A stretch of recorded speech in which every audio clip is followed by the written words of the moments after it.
Estamos de volta com o Hora da Saúde de hoje. Estamos falando sobre andropausa. Neste terceiro bloco, nós continuamos com o Dr. Fernando Nestor Fácio, ele que é urologista e membro da diretoria da Sociedade Brasileira de Urologia.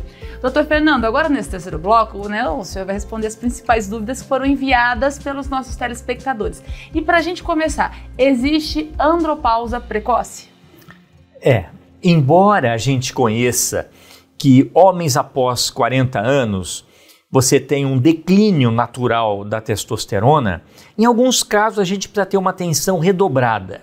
Em pacientes oncológicos que fizeram radioterapia, em pacientes com HIV, em pacientes obesos e em pacientes diabéticos juvenil, esses pacientes podem ter um declínio da testosterona bem anterior aos 40 anos. Então, é uma atenção na sua história clínica, conhecer o que está acontecendo ao paciente para ter a atenção em buscar a necessidade de que este paciente se sirva bem do uso da reposição de testosterona. O tratamento é o mesmo nesse caso? Sim, o tratamento, a reposição, você devolver a ele, é você devolver níveis de testosterona semelhante a casos anteriores das doenças a quais acometida.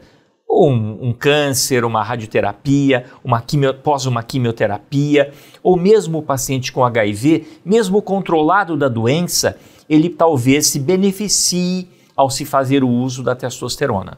Certo. Doutor Fernando, quais são os riscos da andropausa para o quadro geral de saúde do homem? Eu acho que tem mais benefícios do que riscos. Os riscos vão estar bem alinhados, principalmente com a boa indicação.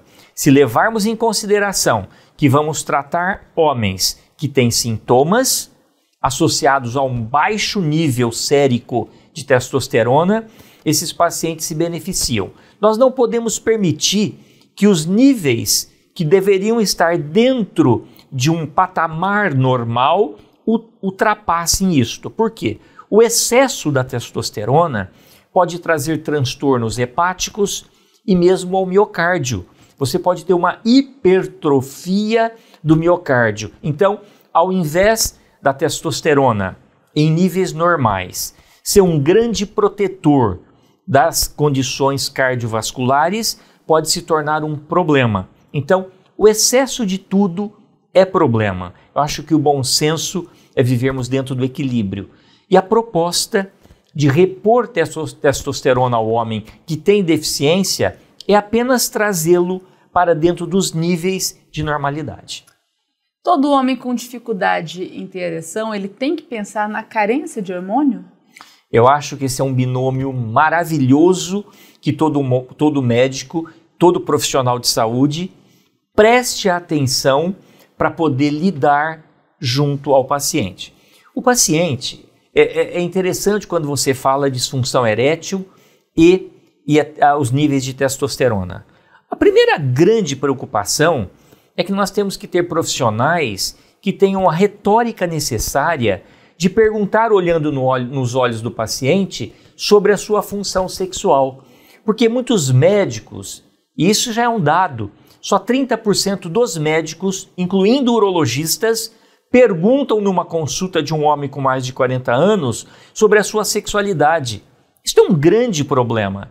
Quando, nesse mesmo estudo, se perguntou ao paciente que tinha disfunção erétil quem deveria iniciar esta conversa, 80% dos pacientes dizem que gostariam que o profissional da saúde desse início a esta conversa. Então, quando ele dá início a esta conversa, que ele entende o grau, a gravidade da disfunção erétil, ele vai incluir avaliação, entre outras coisas, do nível glicêmico, do que tipos de medicações esse paciente está tomando para tratar a hipertensão arterial. Nós sabemos que beta-bloqueadores, diuréticos, podem fazer com que ele tenha uma menor queda na função, maior queda na sua capacidade eretiva. E com isto, quando se detecta que ele também tem um hipogonadismo, que é a baixa de testosterona, e você faz a oferta a esse paciente de melhorar os níveis de testosterona e melhorar a capacidade de ter uma boa ereção, aí sim, plenamente, você está devolvendo qualidade de saúde sexual a este homem. Ou melhor, ao casal. Ao casal, né? Doutor Fernando, e é possível prevenir a andropausa?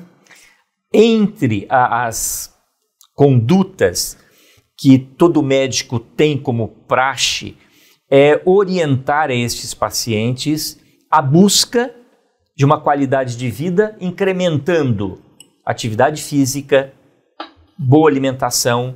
Até porque, no outro bloco, eu chamei a atenção de que pacientes que, porventura, cheguem ao consultório, repleto de doenças que vão afetar a qualidade de vida, quando você tenta melhorar tudo isto, você pode fazer com que o testículo, que é na verdade uma glândula, ainda possa se recuperar e produzir endogenamente a testosterona que este paciente venha a necessitar. Para isto, é necessário ter perda de peso, melhora da sua capacidade física, atividade física regular, não aquele paciente que joga futebol de final de semana, é atividade física regular. Com isto, você pode tentar reverter o início do tratamento da reposição de testosterona. Você pode jogar para 1 ou 2 anos ainda este tempo. Isso é uma vantagem. Por quê? A grande parte dos homens que dão início ao tratamento com testosterona provavelmente vão fazer isto a vida toda. Doutor Fernando, a gente falou bastante, né? Tanto no primeiro, no segundo, né? Você falou agora no terceiro, sobre essa dificuldade do homem em falar da vida sexual dele, de falar abertamente no consultório. Essa é a principal dificuldade que vocês encontram, vocês como médicos? Sim, a barreira, ela existe, mas ela melhorou muito nos últimos anos. Como que isto aconteceu? Qual foi o índice de melhora? O índice de melhora é que a própria busca ativa do paciente pela informação ficou facilitada. Hoje todos os smartphones têm matéria sobre isto. Nós temos inúmeras revistas que trazem esta informação com boa qualidade, porque hoje o jornalismo filtra muito bem as informações para que ela possa ser impressa e entregue ao paciente. E programas como este, onde a gente consegue chegar a um número grande de pacientes, levando uma informação que seja palatável e que eles consigam entender, captar e poder proceder à busca do diagnóstico e, quizás, o tratamento. Você acha que essa falta de cuidado, esse medo de falar, é reflexo de toda uma cultura de o homem cuidar menos da própria saúde, desde a infância e adolescência? O próprio Ministério da Saúde, ele tem um capítulo que ele diz que o homem, por ser aquele que se sente que no passado ele tinha que gerir a família com o trabalho, o homem não pode chorar, o homem não pode adoecer. Este estigma dele achar que ele não pode adoecer é o que mais o coloca em vulnerabilidade. Porque ele se acha que ele não pode ficar doente, ele não pode... Para que ir ao médico? Porque eu não posso ficar doente, porque eu tenho que trabalhar. Isto tudo coloca o homem mais vulnerável. Então, eu acho que campanhas que peçam a vinda do médico ao urologista, ao seu cardiologista, ao controle dos níveis glicêmicos, são campanhas que, sem dúvida nenhuma, vêm a completar aquilo que já foi dito nos outros blocos. Há um aumento da longevidade, mas você aumenta a longevidade com qualidade. Isto é importante. A sociedade hoje precisa de pessoas que talvez continuem a trabalhar mais, mas vão trabalhar com qualidade. Certo. Qual o primeiro sinal de alerta que deve levar o paciente a procurar o urologista por estar perto de uma andropausa com mais sintomas? Eu acho que os principais motivos que colocam o paciente muito próximo a essa consulta é quando ele sente queda na sua capacidade eretiva queda no libido. O homem, às vezes, ele chega ao consultório não entendendo ou precisando de informações por que ele teve uma vida sexual sempre saudável e agora ele está estranhando a perda do apetite, o interesse pela atividade sexual e, além de tudo, quando ele tenta, ele não está tendo uma ereção suficiente, o que traz um maior problema, que é a falta de confiança instalada neste paciente. Ele precisa ser trabalhado não só nas suas condições bioquímicas, fisiológicas, mas o emocional deste paciente. Para entender o problema e aderir ao tratamento, é fundamental que o médico tenha até um pouquinho de uma capacidade de entender o emocional, entender as suas condições, para que ele possa também aderir ao tratamento. Então esse entendimento é fundamental. Sem esse entendimento, talvez o grande problema de profissionais que não estejam linkados, não estejam alinhados com a retórica de falar sobre medicina sexual olhando nos olhos do paciente, talvez ele não passe a confiança, a informação necessária, porque existe uma série de medos e tabus até hoje. É o medo de tomar testosterona com medo de ter câncer de próstata. É o medo de tomar medicações que induzem a ereção, porque acham que vão morrer de infarto agudo do miocárdio. É necessário ter profissionais que desmistifiquem coisas que foram um erro, a informação que não foi acurada para dar a esses pacientes. Doutor Fernando, esses sintomas da andropausa, eles podem piorar quando associados a outras patologias? Sim, eles pioram bastante porque o paciente que tem patologias, e eu quero aqui citar um exemplo muito importante, o diabetes.